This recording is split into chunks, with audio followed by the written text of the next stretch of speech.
All right. Yep, we're live. And we are live.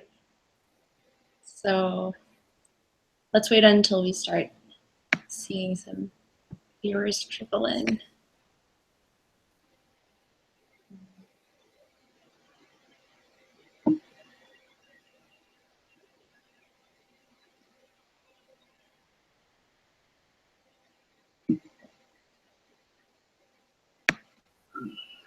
I'm just quickly going to put in the chat that we are live.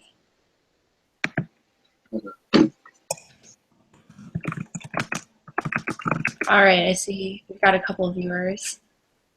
Okay, in that case, we can start because they will jump in from the start. Okay, so hi everyone. My name is Anjali Doshi. I'm the current YJA Director of Education, and I'm also a graduate student at Columbia. And with us today, we have Chintav, who can introduce himself. Yep. Hey guys, I'm Chintav. So I'm your Director of Project Development this year. Last year, I was your Director of Education. And yeah, we're gonna get started with our first webinar of the year. So we want to start off and just give a shout out and make a couple of announcements. So we want to give a shout out to the hugely successful national dinners we had, and just like give a big thanks to all the LRs, all the RCs that put a lot of work into it. We had around 35 cities and over double the people that we had from last year. So the whole thing went really awesome. Yeah, and at those national dinners that you guys attended, we took your questions about Jainism and whatever related topics. I just wanted to provide a shout out to Schaumburg, which is also where I'm from, because it had the most questions, with 20 questions from one dinner. And before we start diving into answering these questions, we wanted to make two quick announcements about upcoming YJA events. Yep. So now that YJA 16 in Los Angeles has passed, we're now getting excited and getting geared to make plans for YJA 18. And so to get things started, we're looking into what cities we want to bring YJA 18 to. And so in the coming weeks, we'll be sending out an interest form to get ideas from all of you as to what cities you want to see the 2018 convention be hosted at. So be on the lookout for that, and I mean, just let us know your thoughts. Yeah, and one other thing that's coming up is called Giving Tuesday, which is the Tuesday after Thanksgiving, and it's going to be a great opportunity to donate to YJA to support some of our activities that go on throughout the year, like our retreats, local events, other projects, blanket giveaways, and you should note that all donations are tax deductible, and no matter how small, any amount will really help us have more programming for Jain youth like you across the country. So just be on the lookout for that. All right. All right. So just some logistical stuff. So for this webinar, we're going to be planning to, it's going to be Q&A style, and we want to answer all these like really good, really interesting questions that we got at the national dinners. But on top of that, we want you guys that are watching to also jump in, and to do that, you guys can ask questions that you have either midway or at the end through the live chat that's on the YouTube video page. And so if you go to the YouTube video page, you can ask your questions, we can see them, and we can answer them at the end. You can also discuss with other people on there as to what your thoughts are about the questions that we have. And then another way is you guys can tweet at us at YJ Tweets and with the hashtag #DearYJ, and we will follow any questions or any comments that you have there. And then lastly, as a disclaimer, we are just providing answers as our opinions. Some of it's backed by Jain scriptures that we've either read or looked into, and then some of it's not. So if you have questions, if you have something that you want to talk about, then do reach out and we can discuss it even further. Yeah, and another thing we wanted to let you guys know is that we're going to have a giveaway midway through the webinar, so you should be sure to stay tuned. You might be able to win a wonderful YJA blanket. And with that, let's get started. So our first question, which I'm going to present to you guys now, is from Houston. And someone was wondering, how old is Jainism? And we also had a related question from Schaumburg about, did Jainism come from another religion, and what was the origin of Jainism? So I'll hand it over to Chintav to start the discussion. Okay, Awesome. So, how old is Jainism? So, in short, Jainism, as the scriptures say, is an eternal religion, and that goes back to the universe being eternal. So, the universe is an eternal. It has always existed. It will always exist, and it comes in cycles of happiness and sadness. And you might have heard about this, where we're headed towards more dukkha, but there's been more happiness in the past. And so it's a cycle that comes back and forth. And at its core, Jainism is a religion that will stay constant and keep coming back time and time again.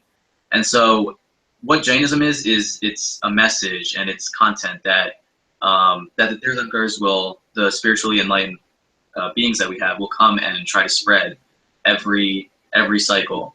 And that content is what gets preserved each and every time. And so just to go a little bit more into that, some of the content comes in different forms. So for example, you have the Nokar mantra, you have different sutras like Namotaram, and those sutras, those may not be the same in terms of words, but the content within it would be passed on from time cycle to time cycle, would last forever. And that's also in the scriptures, that those are core eternal things. Yeah, and like Jainism says that there are certain things that are just fundamentally true and have always existed and will always exist, like the universe or karma or karma particles or even souls, like Jeev. So whether the form, like the language it's said in, changes, those Jain entities, according to Jainism, will always exist and have always existed.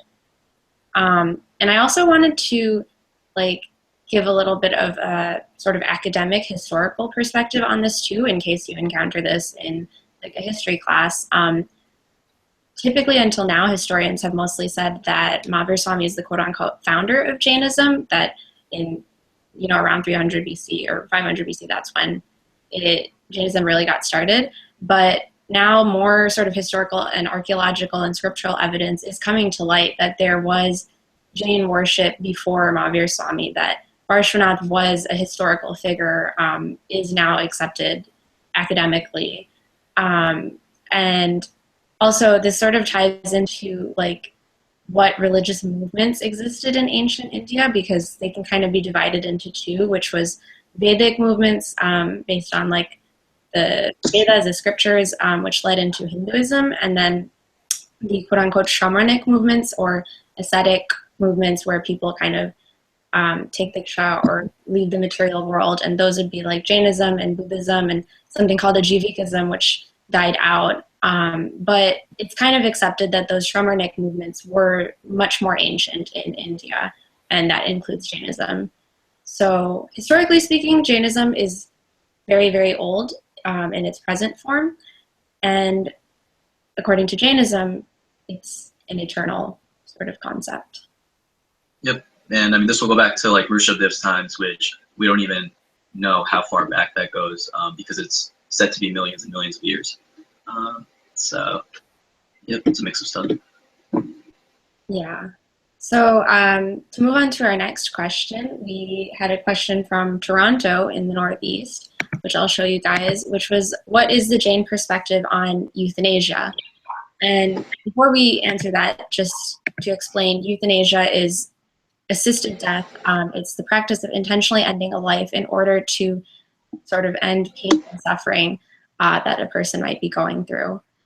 And I don't know if there is a specifically Jain perspective on it. It is legal in some countries and illegal in others. So that's definitely one thing Jainism would acknowledge, is whether it's against the law. There is a similar concept in Jainism called sanlekhna, which is the practice of when someone is approaching death or is very sick, then sort of peacefully accepting that death is coming, going through a lot of fasting and meditation, and getting themselves into a good mindset. So I think Jainism would definitely say that the intent of the person who is going to die is very important, and that the state of mind they're in is really what determines if that's okay or not. Like in the story of Chintav Shah, in his previous life, when he died, he was extremely angry, and so that's why he was reborn as a snake. So Jainism talks a lot about what state of mind you're in really mattering as you are going to die. Yep, and I guess just to add on to that, it's a lot about whether it's voluntary as well. So if somebody is choosing to die and you're trying to minimize the violence that they're facing, then if there's no malintent, if nobody's trying to hurt somebody, and you're just trying to, one person's just trying to minimize the pain that they're feeling, then it may be okay. But again, it is a touchy subject, and there isn't a guaranteed right or wrong answer according to Jainism. However, though, if there is no consent given, like if there's nobody that's saying I'm willing to die, then it would be a situation where it's murder. And so, for an example of that is animals is, according to Jainism, not something that you should do, because they don't have the ability to say whether they would want to or would not want to, even if they are in a lot of pain, go through euthanasia. So that's where we are. Yeah. And then in kind of a similar vein, we had another question on the nonviolence thread from Dallas about how Jains view dissections, which is like when you're in a biology class and your teacher says, okay, you have to now dissect this frog in order to view its organs. So I think personally it seems just like bop to me. I think it's definitely bop to have killed an animal for, there is no purpose other than academic learning, but sometimes you can't get out of it. So when I went through biology class, I was given no options, even after I talked to the teacher, that was just what I needed to do in order to pass class. And I ended up doing it with the intent of like, okay, I'm going to say Namaskar mantra before I start, and I'm really going to try to do this with the mindset that this is what I need to do. I don't like that I'm doing this. And in the future, I'll try to seek and encourage alternatives to this practice. But unfortunately, yeah, no matter what, it would probably be bop. Yep. I guess to add to that, like, intention is a really big thing with there too. If you're intending to harm an animal, then you're doing it with the wrong mindset. But still, again, at its core, it is violence. So we are at a point though where if you are facing dissections, you should ask your either professor or teacher if you can do a virtual dissection. I'm sure you've heard this before, but there are options where you can dissect a frog online, and that's just a better option instead of having to do it in real life. So. Yeah, and the setting might matter. Like if you're in a high school biology class, maybe your teacher might be a little more flexible. If you're in medical school and dissection is just what you have to do, there might not be a way you can get out of it. And that's why also Jainism acknowledges that those of us who have not taken diksha, who live in the sort of material society, there are certain things we will have to do, certain kinds of violence that we just can't get out of. Like occupational violence is one of them, is that if your job involves some form of violence, it's not ideal, but we have not taken diksha and taken the sort of mahavrat of complete ahimsa. So Jainism makes an allowance for that sometimes there are things you just can't get out of as you're living in this world. So we also got some questions about sort of Jain diet and what is nonviolent. So one question that we had was from Dallas, and someone was wondering, as a Jain, is it bad to eat imitation meat? Like, for example, this Thanksgiving, some of you guys might encounter tofurkey. Chintav, what do you think about that? Yeah, so imitation meat, in my opinion, is not as bad as it's not bad in most situations that I've seen. So it's not where somebody's trying to cause violence while they're eating it. It's not where somebody's trying to, they're eating meat, but they're it's a situation where it's just tofu. It's not like they're actively trying to harm a animal or a being. So if you have malicious thoughts while you're eating imitation meat, then you're gonna get karma. But if not, more likely than not, it's okay. And I guess a analogy that I've heard is that it's like animal crackers, where if you're eating animal crackers and you're trying to bite the heads off of animals, then it's obviously not Jain. You're obviously getting karma for the reason that you're actively causing violence, and you're like programming your mind to try to hurt other beings. So when you find yourself in another situation, say with an animal outside or ants outside, you might be more inclined to try to step on them or try to harm them. But if you don't have those thoughts, then it can definitely be, it's a substitute for meat, and it is okay according to me. So what are your thoughts? There's also a really similar story. I think it was during King Shrenik's time, where there was like a butcher who was killing animals, and it was outlawed at one point in the kingdom to do that. And the butcher was so addicted to that violence that he actually would then make clay animals and then chop their heads off. And that is still bop. So I think Jainism would say that if you approach a dish with the intent of like, all right, I'm going to eat turkey, that's not good. It might be better to think about it as, okay, I'm just eating seitan or tempeh or whatever. But also, I guess, so a lot of us have been vegetarian since we were born. So I personally would never have any desire on my own to eat turkey. But if there was someone who had started out eating meat and then became vegetarian, having that product might make it easier for them to maintain vegetarianism because they have something maybe that tastes or feels a little similar, or if they're at their family's house for Thanksgiving and they can eat something that helps them still fit in a little bit. Like, I wasn't always vegan, so I really like to eat vegan cheese and vegan ice cream because I used to really like eating those things. So it's better because it helps people be vegetarian, but probably ideally we shouldn't try to think too much about it as meat, and we should think about it as just eating something vegetarian. Mm-hmm.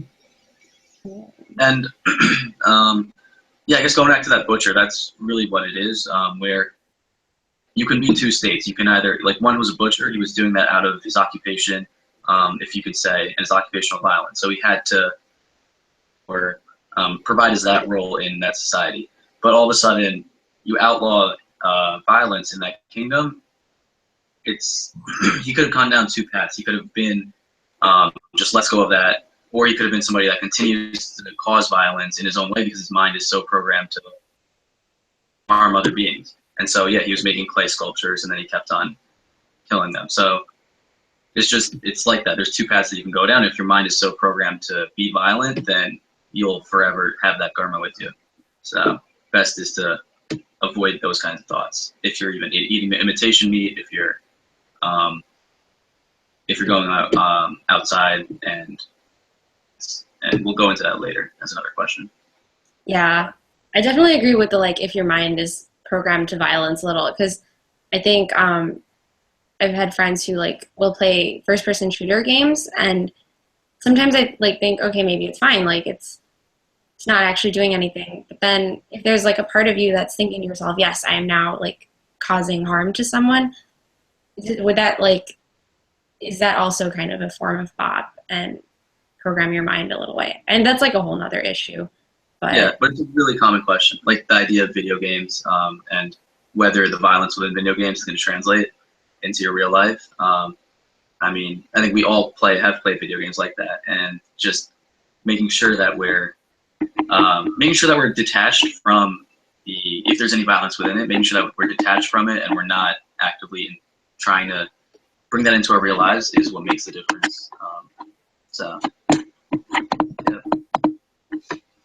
oh, okay. So we had one question about the Impossible Burger that was explicitly created to try to get as close to beef as possible. So I haven't heard of that, but I've definitely heard of like things being created to try to really match the taste and texture of meat. And for me personally, like I would have no real desire to eat that because I've never had meat, so I don't have an attachment to that.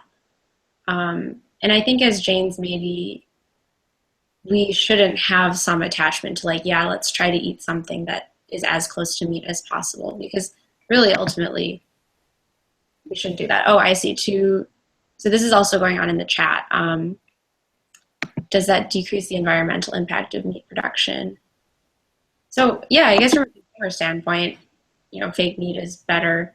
decreases environmental impact, decreases like supporting the meat industry and all of the BOP that encompasses. It's probably definitely better than nothing. I don't know, Chintav, what do you think about that? Yeah, I mean, I have not tried the Impossible Burger either, but if you're trying to get as close to beef as possible because you're either addicted to the taste or you're too attached to the taste, at the least maybe it can be a way to wean yourself off of meat. But besides that, like, you shouldn't be using that as an excuse that you only want this and you're not going to go for tofu or go for any other type of imitation meat. So yeah, I yeah, guess we had this with the perspective of having been vegetarian all our lives, but for someone who wasn't vegetarian all their life, like, that's certainly a better way to encourage them to eat something vegetarian than maybe something they wouldn't like to eat. Yep. Yeah. Yeah, the next question we have is also based on diet, which is this is from the Mid-Atlantic. Which is worse, eating eggs or drinking milk? And so a lot of these are on diet, but after this we'll be shifting gears. And so, yeah, and a similar question that we had is, given modern tech and science, where eggs have no chance of coming out alive, why are we as Jains not allowed to consume any kind of egg product? I come from the Midwest and Columbus. Yep. So I mean, I'll start with answering like the idea of like what's worse, eating eggs or drinking milk. And I guess in my opinion, and even I think Jains view this now, is that we're at a point where both of those are pretty frowned upon, both eating eggs and drinking milk, because the situations that the animals have to go through, both chickens and cows, are extremely harmful, extremely painful. So this would be them being cooped up in like really small areas, the animals being pumped with steroids, with hormones, that just make them produce as much milk or as many eggs as possible. These kinds of things are just cause a lot of pain and cause a lot of harm. And they're not like they were back maybe 500, 1,000 years ago, where cows could be raised in a normal enclosure and fed and kept alive and kept around nicely. So that's all changed, and because of that, both cause a lot of violence and are frowned upon. In my opinion, I would still say eggs are worse because it's a question of whether there's a potential soul within that egg, while milk, it's a collection of souls, so it's less so. But that is, again, up to personal opinion at that point. Yeah, I think ultimately milk is a collection of proteins in water. Like there is no potential for life within the milk itself. So probably Jainism would say that eating eggs is worse, but drinking milk is also bad. And there's also the perspective that eating milk is produced without cruelty. It is technically taking something that didn't belong to you from the mother and the calf that it was created for. And we see your questions on chat about approaching conversations with non-Jain or non-vegetarian people, and we're actually going to come to something similar to that later in the webinar, so stay tuned. But I also wanted to point out with the why don't we eat eggs even if scientifically there's no chance of them coming out alive thing, is that the hens are kept in very cruel conditions, like battery cages, and in order to sort of have all these hens, there's a lot of violence done where male chicks, which are not needed, are thrown into the garbage alive. So no matter what, having eggs really supports a cruel industry. And also from a practical standpoint, it's probably easier to give up eggs than dairy. Because I think it's a little bit easier to find vegetarian products without eggs than it might be to find vegan products that have no dairy. So if you're thinking of giving up one or the other, I would certainly suggest starting with eggs because it's probably a bigger pop in Jainism and it's probably easier to start with. But if you've already done that, then maybe think about, finding maybe one day a week where you're like, I will not have dairy products today, because if you do read about it more, it is a very big bop. And that's why so many young Jains are starting to go vegan. Yep. Yeah. So we want to, eating eggs also stripping the animal of its reproductive rights? Yeah, so there's an interesting discussion going on in chat that you guys should check out. But we are going to pause here so we can do our giveaway of a wonderful warm YJA blanket. So we're going to give the first 2 people to comment on the post in answer to our question a free YJA blanket. So there should be a post on the Facebook event page for this webinar that says that the webinar is starting. And when we say go, you can comment and tell us what the most interesting question so far for you was from this webinar. So hopefully you all heard what I just said. 2, 1, and go. Yeah, go for it. All right, we'll be announcing the winners in a bit.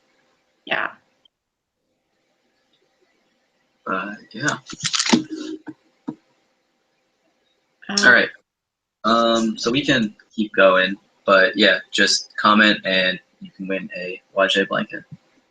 Yes. All right, so gonna talk about that later, and just to move to the next question, which is actually kind of in a different vein, and we thought that was pretty interesting. Let me just present that really quickly. Can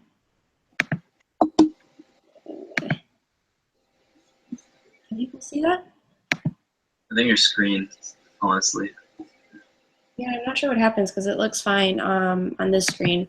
But I'll just stop presenting. But basically the question came from Columbus in the Midwest, and it was saying, how can I learn things at Temple if I'm not Gujarati? Which I thought was pretty interesting because I'm a Gujarati person, so I'm kind of used to understanding a lot of what's going on. But even I've encountered situations where if stuff is being talked about in more complicated Gujarati language, then I'm a little lost. So I guess some first things I wanted to say in regards to that were definitely you should try to first look for whatever English resources there are at Temple, such as if there's a youth activities or youth bochala going on, that's usually in English. If there's, for example, English Pratikramran during Paryushan.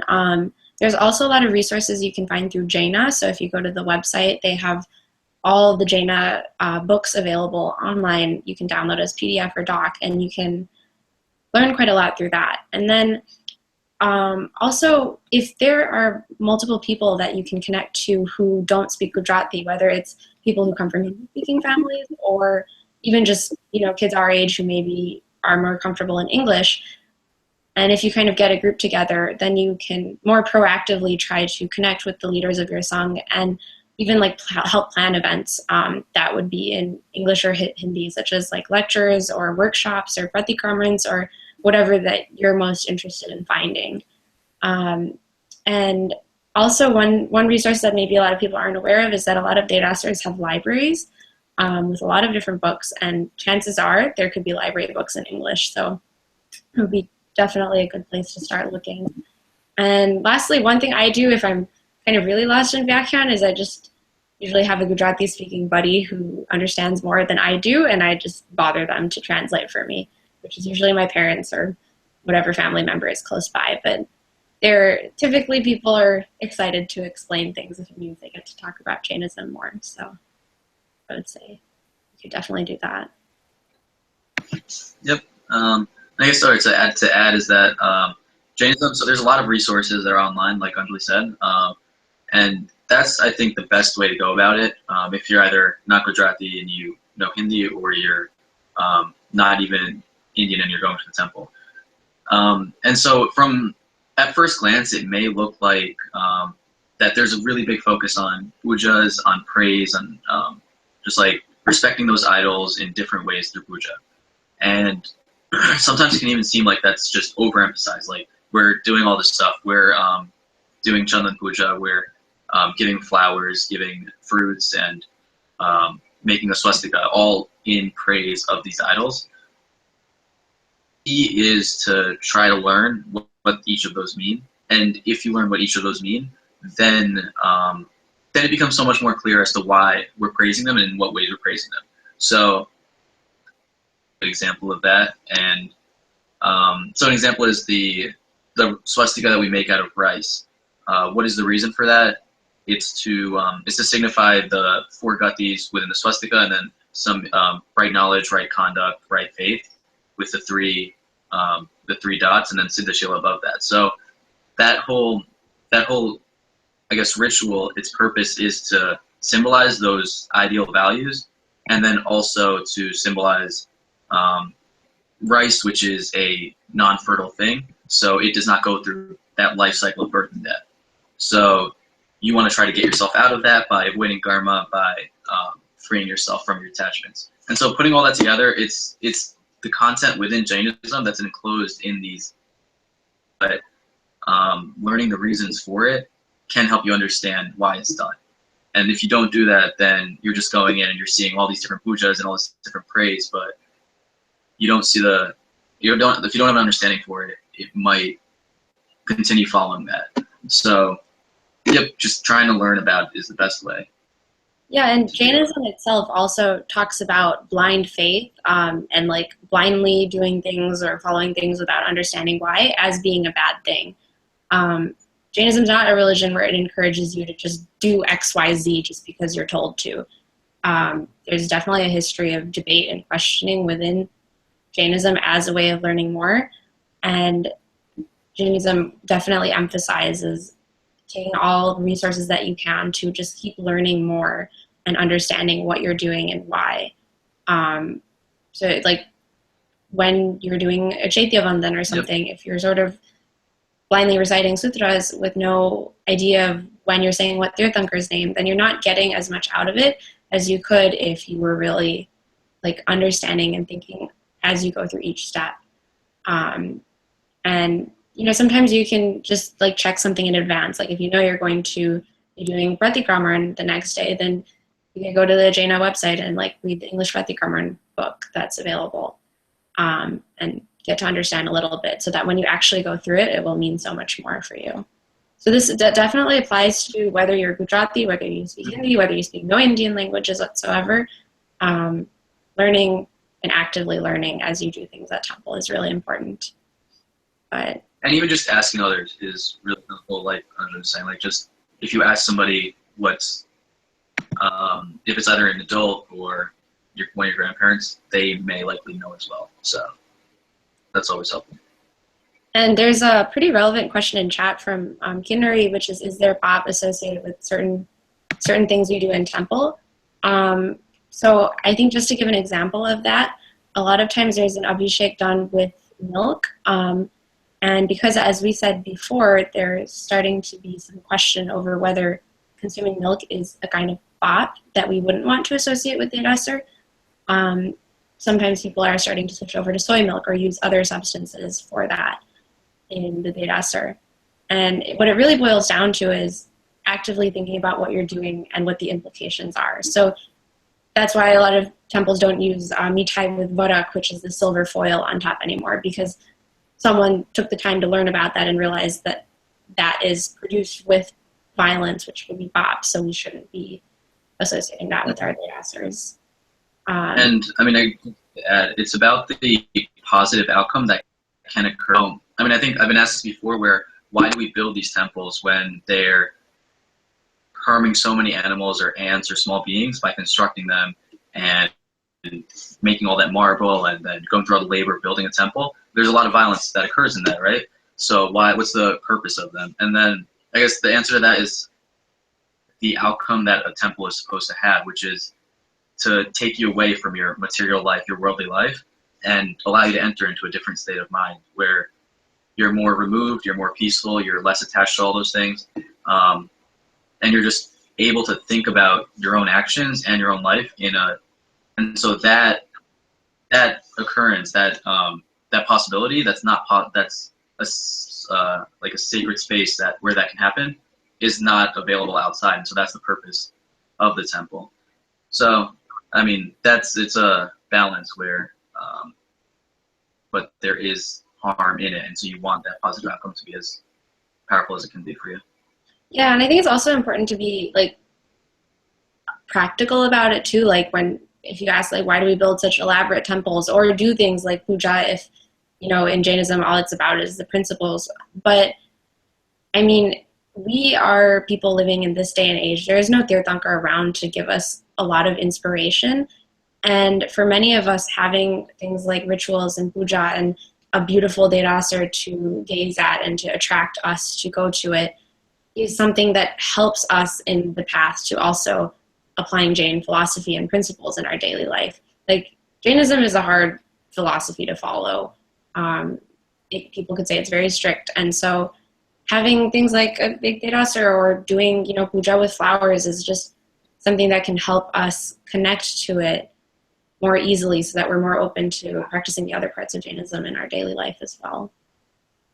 But yeah, so just to move on to the next question, we got a question from Toronto about what do I do if my friends like to step on or kill bugs, which I think it's a little hard to see right now, but hopefully you can see it. Yep. And this will probably tie it a bit into what some people have been asking in chat about how we should discuss things with non-Jain. So I'll let you start, Chintav. Mm-hmm. So yeah, this is also, it's a touchy subject. I mean, you don't want to be like on a high horse when you try to tell somebody you shouldn't kill animals or you shouldn't step on bugs. You don't want to be acting as if you know more or you're better than them. I think that's the biggest key here. They're not going to take what you say, and it's not going to affect them if you pretend that you are better than them for not to. So you want to not be egotistical. You want to calmly explain to them that they're creating unnecessary purposeless violence in the world, and it's pain that gets transferred and could get transferred back to them because of karma, because of cause and effect, because of the change in their mindset of aggression that they would have that could just come and carry over in the future. So there are ways that it'll come back and affect them, and you explaining that is the best way you can go about it, explaining it calmly. And then if they take action, if they take your word, great. If they don't, you don't want to keep hampering on it or pretending like you're better than them. Act like you're better than them for that reason. So yeah, I think these kinds of conversations can be very touchy because it can come off as like I'm saying I'm better than you because I'm vegan or I don't kill bugs or whatever. And so you should also keep in mind like the specific person you're talking to, what your relationship is with them, how mature or immature they are. Like I had a person in middle school who was laughing about me to everyone because I wouldn't kill a spider. That person, maybe it would have been a little hard to talk to then, but the people I meet now, if I'm in college and I say, hey, I don't kill bugs, they might be a little more understanding depending on where they're at with their maturity. But I think one solution also, if you encounter this situation, is to be proactive on your own if you see the bug, and before they can do anything to harm it, you say, all right, I'm going to just take this bug out. And a lot of times if you don't nag them yourself, but if you wait to be asked about why you're doing something, or like why you're a vegetarian, or why don't you kill the bug, you can explain your reasons and say, like, these are my personal reasons, without being condescending about it. And that can actually persuade people a lot better than you actively trying to say, hey, you should do this. I've had friends who, just because I kept explaining like why I'm vegetarian without ever once trying to say, hey, you should be vegetarian too, they've come back and said, oh, I'm going to try to be vegetarian, or I've been vegetarian for a few months just because I sort of thought it seemed reasonable what you were explaining. So I think even before we had some questions in chat about how do you talk to non-vegetarians about what they should or shouldn't do. And I personally think it should never be a conversation about should or shouldn't. For me, I found the easiest way to persuade people is to not even try to persuade them, but just present my side without any judgment in a very reasonable way. Mm-hmm. I guess this is kind of connected, but what do you say to others when protein from? This is a question that we got in the chat. And I mean, it's somewhat connected. It's like, what do you say when you're asked when you're vegetarian, right? So I don't know, Anjali, if you have an answer, but I think so. I am not always as knowledgeable about this as I should be. Like, I think there are people who are vegan and who are very knowledgeable about what nutrients come from what foods, and unfortunately, I'm not that person.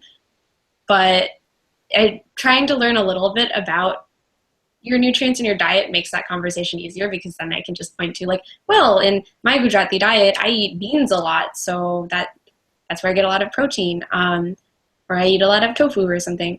But I think also the where do you get your protein from question is, like, yeah, it's a little awkward to get that question, because it's like, no, I yeah. really am getting my protein.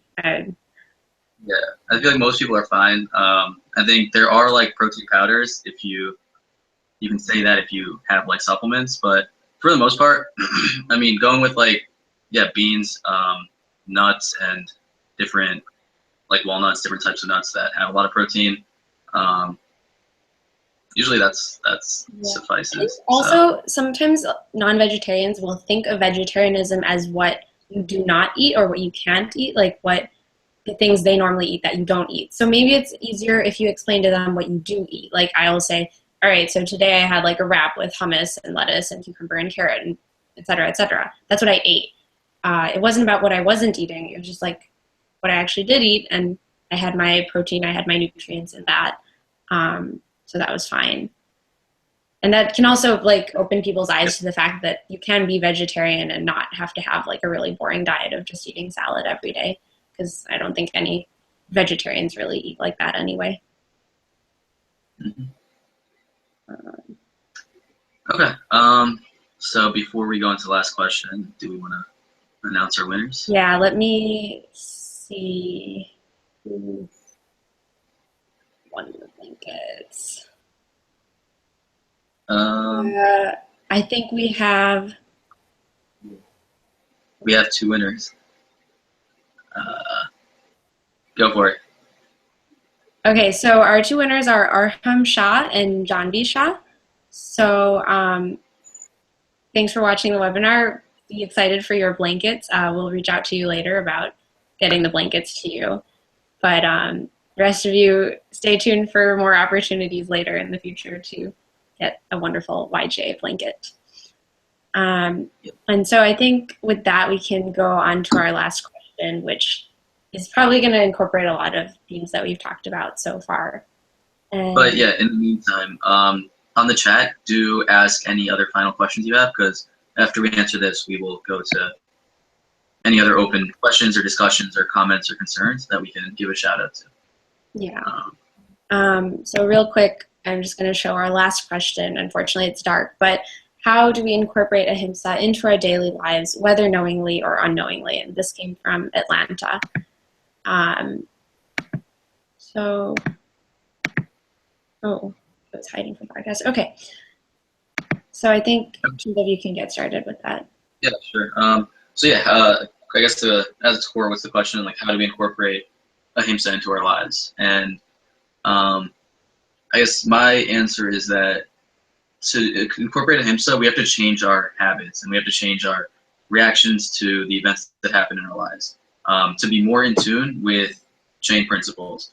And so to do that, we have to change our habits, and to do that, we have to try to incorporate the Jain principles that we see in stories, that we see in the Jain leaders that are around the world, either 100 years ago or today.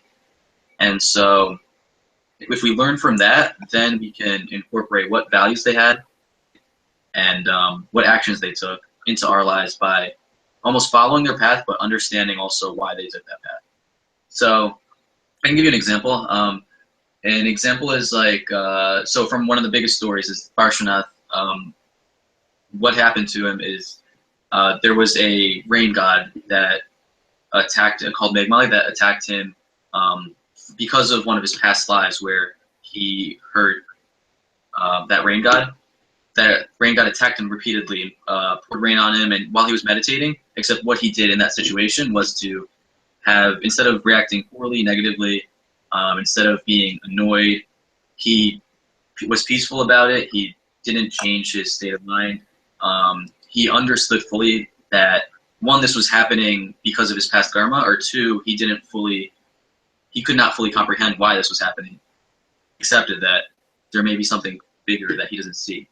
So as a result, somebody that he had helped in his previous life, the snakes that he had saved, put the snake hood around his head so that he would be protected from the rain.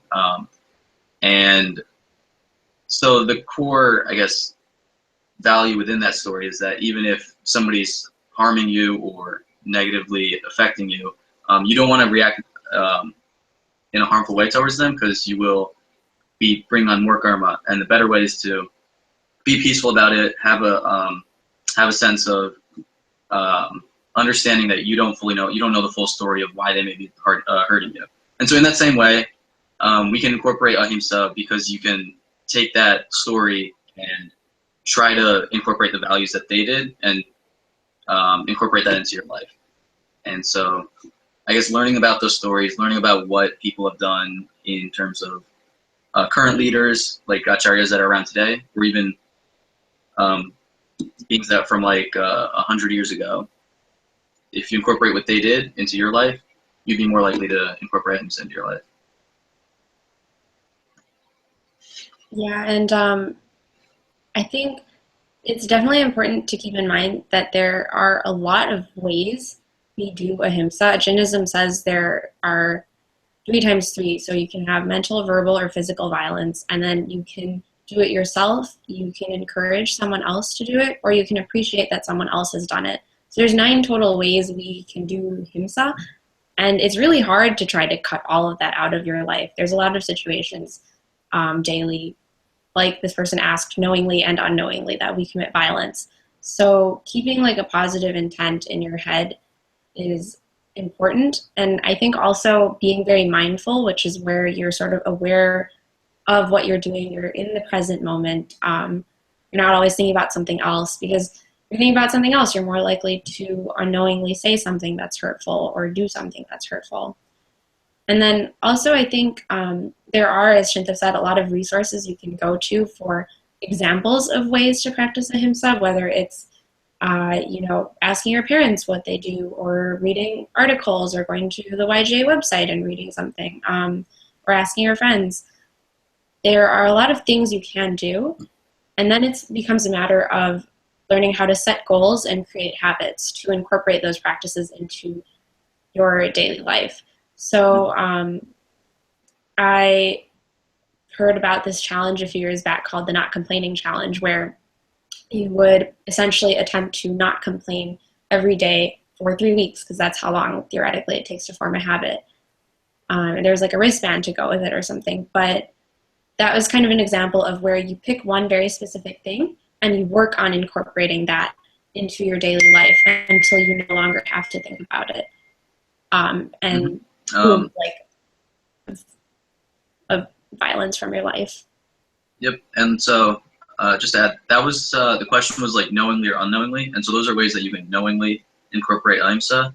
But unknowingly, I think there's one: surround yourself with people who surrounding yourself with friends or people who live by the ideas and ideals that you want to live by, that live with the ideals of ahimsa. So, because then you always are, you'll unknowingly be they do into your life. So an example is like, say you go out to a restaurant.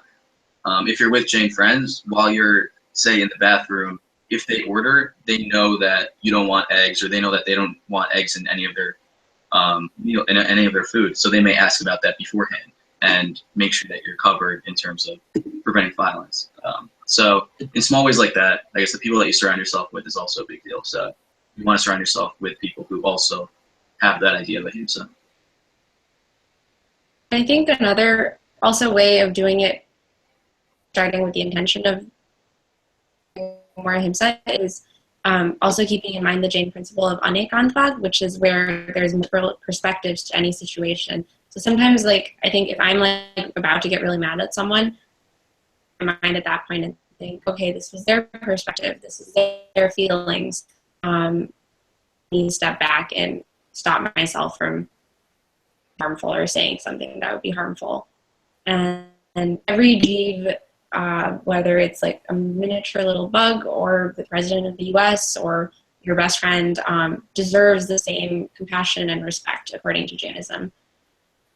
And so practicing that like all-encompassing compassion is very important to practicing ahimsa. Yep. I think we are good. Yeah, so were there any questions in chat that we did not answer? I don't believe so.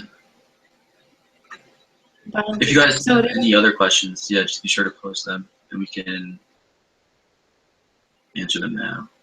Yeah, and just also to reiterate again, like these were our own opinions and our own thoughts based on what we've read and learned and just what we've thought about ourselves. So if we've said any wrong or harmful information unknowingly, Michami Dukram, and feel free to reach out to us at education@yja.org. If you want more information, if you want to comment on anything, if you have a question you would like answered, and hopefully you got something new and helpful today. And I'll just put that email in the chat too so that you know where to reach out to.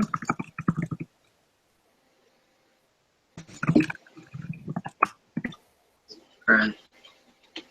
And one last announcement we wanted to make is that we are most likely going to be launching some form of an online bacha starting calendar year, sometime in January. So if you're interested in being notified when this gets started or being part of it, please email us at education@yj.org and just give us your name and say, hey, I'm interested in the bacha that's coming up. We're hoping it can be helpful to a lot of people who, whether you're busy and you don't have time to get to temple or there is a temple nearby, we'll give you some bacha.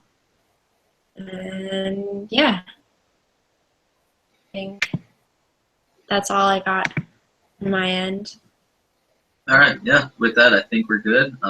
Thank you guys for watching. I think we hope you got something great out of this. We'll be trying to continue having these webinars every so often, and I mean, we'll have different topics, so if you have suggestions, we do want to hear what you want to know about. So yeah, and if your question didn't get answered, we'll be continuing to answer the questions you got from the national dinners in some form or another. So all the content we'll be putting out going forward. But thanks so much for joining us. Yep. Alrighty. All right, I'm gonna say goodbye now. Bye.